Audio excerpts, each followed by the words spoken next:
Assalamualaikum warahmatullahi wabarakatuh. Selamat pagi anak-anak. Kita akan memulai kembali mata pelajaran seni budaya pertemuan yang kelima. Sebelum kita memulai pelajaran pada pagi hari ini, marilah kita membaca basmalah terlebih dahulu agar materi yang saya sampaikan dapat diterima dengan baik. Bismillahirrahmanirrahim.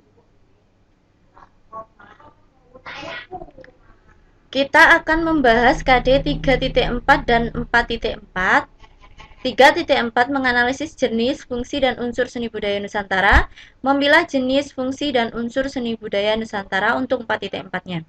Adapun indikator pencapaiannya, indikator 3.4 mengumpulkan jenis, fungsi, dan unsur seni budaya Nusantara, menyimpulkan jenis, fungsi, dan unsur seni budaya Nusantara, menelaah jenis, fungsi, dan unsur seni budaya Nusantara.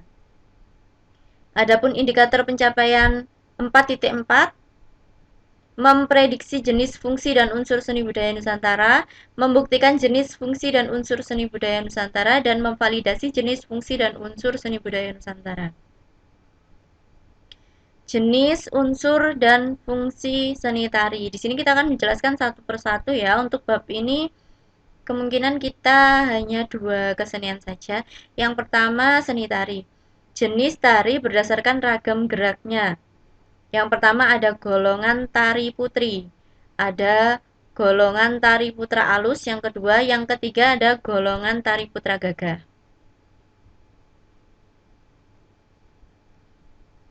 Tari putri yaitu Bedoyo Ketawang, Tari Serimpi, Anglir Mendung, Tari Srikandi, Mustakaweni, Tari Adaninggar, Kelasworo, dan lain-lainnya. Ini contohnya tari putri ya, ini tari Bedoyo. Tari putra alus yaitu tari Gunung Sari, Klono Alus, Gambiranom, tari Menak Loncar, dan lain-lain. Ini contohnya. Kalau putra alus itu tidak mungkin tangannya itu mentang lurus ke samping, tapi dia selalu agak turun. Begitu juga dengan bedoyo. Bedoyo di sini itu tangannya selalu turun, ketiaknya itu tidak sampai terbuka. Berbeda lagi dengan tari Banyuwangi ya, walaupun alus ataupun kalau di Banyuwangi itu biasanya kalau tari itu rancak ya geraknya karena musiknya sendiri itu seperti itu. Semakin ke barat, ke daerah barat itu akan semakin halus. Yang ketiga tari putra gagah yaitu tari Gatot Kaca Gandrung, Klono, Topeng Gagah, tari Anilo Prahasto, dan lain sebagainya. Ini contohnya, ini tari topeng ya karena dia menggunakan topeng. Biasanya yang menggunakan topeng itu berasal dari ada yang dari Solo, Malang, terus Madura juga ada tari topengnya. Oke, jenis tari ada tari tunggal, yang ditampilkan hanya satu orang saja yang menari, itu namanya tari tunggal. Yang kedua ada tari berpasangan, itu yang menarikan hanya 2 orang, entah itu putra-putra, putri-putri, ataupun putra-putri. Yang ketiga tari kelompok, ini ditarikan banyak orang ya, biasanya lebih dari 5 ataupun 5 paling tidak. Lalu ada tari massal. Nah, tari massal ini tari yang ditarikan oleh banyak orang. Biasanya memerlukan tempat yang sangat luas. Jenis-jenis tari berdasarkan bentuk penyajian. Seperti tadi, yang pertama tari tunggal adalah jenis tari yang dimainkan mutlak oleh seorang penari. Tari berpasangan adalah tari yang dibawakan oleh 2 orang penari yang saling melengkapi satu dengan yang lainnya. Tari kelompok adalah tari yang disajikan oleh sekelompok penari yang tidak berpasangan, jumlahnya penari bisa 3, 4, 5, atau lebih. Tari massal adalah tarian yang dimainkan oleh banyak penari. Penyajiannya memerlukan tempat yang luas seperti lapangan, aula, dan lain sebagainya, seperti yang sudah saya jelaskan tadi ya. Jenis-jenis tari berdasarkan konsep garap. Tari berdasarkan konsep garap ada 2 jenis, yaitu tari tradisional dan non-tradisional. Tari tradisional adalah tari yang telah baku oleh aturan-aturan tertentu. Tari tradisional ada 3 macam, yaitu tari primitif, tari istana atau keraton, dan tari rakyat. Tari primitif, ini ada ciri-cirinya, bisa dibaca ya. Gerak dan iringan sangat sederhana, berupa hentakan kaki, tepukan tangan, simbol suara, gerak-gerak yang dilakukan saja. Gerakan dilakukan untuk tujuan tertentu, misalnya menirukan gerak binatang karena berburu, proses inisiasi, kelahiran, perkawinan, panen. Instrumen sangat sederhana, terdiri dari tifa, kendang, atau instrumen yang hanya dipukul secara tetap bahkan tanpa memperhatikan dinamika. Tata rias sederhana bahkan bisa berakulturasi dengan alam sekitar. Tari bersifat sakral karena untuk upacara keagamaan. Jadi di tari primitif itu sifatnya itu masih sakral karena untuk upacara keagamaan. Tarian primitif tumbuh dan berkembang pada masyarakat sejak zaman prasejarah, yaitu zaman sebelum munculnya kerajaan sehingga belum mencapai pemimpin secara formal. Belum mempunyai pemimpin secara formal. Kehidupan masyarakat masih bergerombol, berpindah-pindah dan bercocok tanam. Tarian primitif dasar geraknya adalah maksud dan kehendak hati dan pernyataan kolektif. Atribut pakaiannya menggunakan bulu-buluan dan daun-daunan karena dulu belum ada aksesoris manik-manik yang indah seperti saat ini. Informasi Formasi pada tari primitif biasanya berbentuk lingkaran atau menggambarkan kekuatan. Jadi pola lantainya itu hanya sekedar berbentuk lingkaran saja. Tarian ini berkembang pada masyarakat yang menganut pola tradisi primitif. Tari istana atau klasik memiliki ciri-ciri tumbuh dan berkembang di kalangan istana atau kalangan priayi. Geraknya memiliki aturan tertentu atau baku. Bentuk tariannya mengalami proses kristalisasi melalui tata garap yang memiliki nilai artistik yang tinggi. Seperti contohnya tari golek, tari bedoyo, tari serimpi, gambyong, legong, klono, cirebon, dan lain sebagainya. Tari rakyat memiliki ciri-ciri tumbuh dan berkembang di kalangan rakyat atau tarian yang berorientasi pada koreografi yang berkembang di masyarakat. Gerak tidak memiliki aturan tertentu, ceritanya menggambarkan kehidupan sehari-hari masyarakat setempat atau kehidupan sosial ya. Contohnya tari dolala, patolan, kuda kepang, barongan, wayang krucil, kuntulan, sintren, ketuk tilu, tayuban, gandrung, lengger, dan lain sebagainya. Itu tari rakyat. Nah, tadi dijelaskan juga tari tradisional, yang ini adalah tari non-tradisional.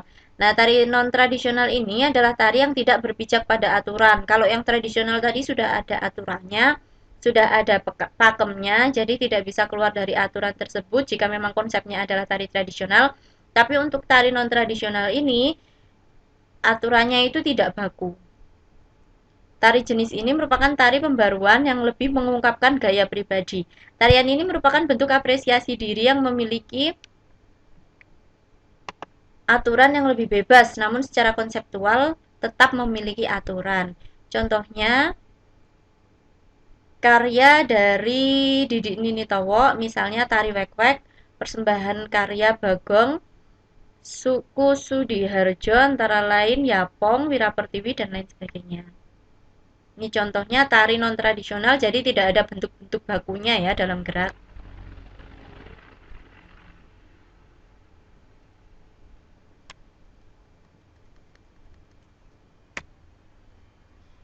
Oke, maaf ada kesalahan. Oke, kita lanjut di sini. Ada unsur pokok tari. Unsur pokok tari yaitu gerak. Gerak dibedakan menjadi beberapa berdasarkan maknanya, yaitu gerak wantah, yaitu gerak asli, gerak wadak, yaitu gerak bukan asli namun memiliki arti, dan gerak tanwadak, gerak yang bukan asli namun juga tidak memiliki arti. Unsur pendukung musik, kita masuk ke musik ya. Unsur pendukung musik yang pertama iringan. Ini unsur pendukung iringan musik tari merupakan pasangan yang tidak dapat dipisahkan satu dengan lainnya. Keduanya berasal dari sumber yang sama, yaitu dorongan atau alunan ritmis. Tema adalah pokok pikiran, gagasan utama, atau ide dasar. Macam-macam tema adalah heroik, erotis, imitatif, pantomim. Oh, jadi tadi itu adalah unsur pokoknya. Ini unsur pendukungnya untuk tari itu yang pertama adalah musik ya. Terus tata busana dan kostum. Fungsi busana tari adalah untuk mendukung tema atau isi tari dan untuk memperjelas peranan-peranan dalam suatu sajian tari. Busana tari hendaknya enak dipakai dan sedap dilihat oleh penonton. Penggunaan busana selalu mempertimbangkan isi atau tema. Penataan busana hendaknya bisa mengarahkan imajinasi penonton. Desain busana harus memperhatikan bentuk gerak tari. Busana sebaiknya dapat member proyeksi kepada kepenariannya. keharmonisan dalam pemilihan atau perpaduan warna-warna busana. Tata rias berfungsi antara lain adalah untuk mengubah karakter pribadi menjadi karakter tokoh yang sedang dibawakan, untuk memperkuat ekspresi dan untuk menambah daya tarik penampilan. Tempat pentas suatu pertunjukan apapun bentuknya selalu memerlukan tempat atau ruangan guna menyelenggarakan pertunjukan itu sendiri.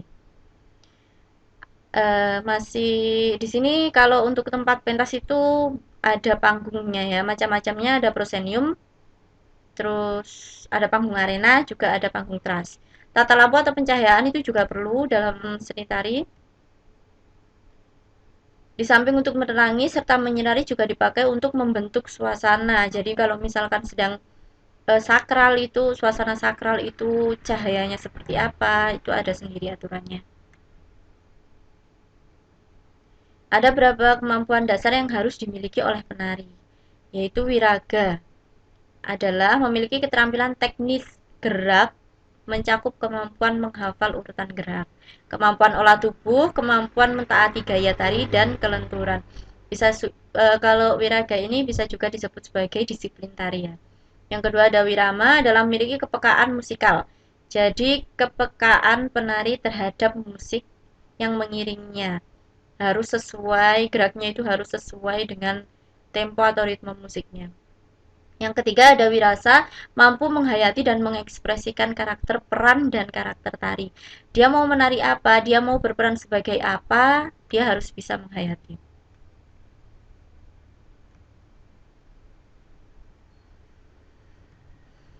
Fungsi seni tari: 1 sebagai sarana upacara, 2 sebagai sarana hiburan, 3 sebagai sarana pergaulan, 4 sebagai penyalur terapi, 5 sebagai media pendidikan, 6 sebagai pertunjukan, pertunjukan sama hiburan hampir sama ya, 7 sebagai media katarsis. Terima kasih, sampai di sini dulu pertemuan kita. Tetap semangat belajar di rumah. Saya akhiri, wassalamualaikum warahmatullahi wabarakatuh.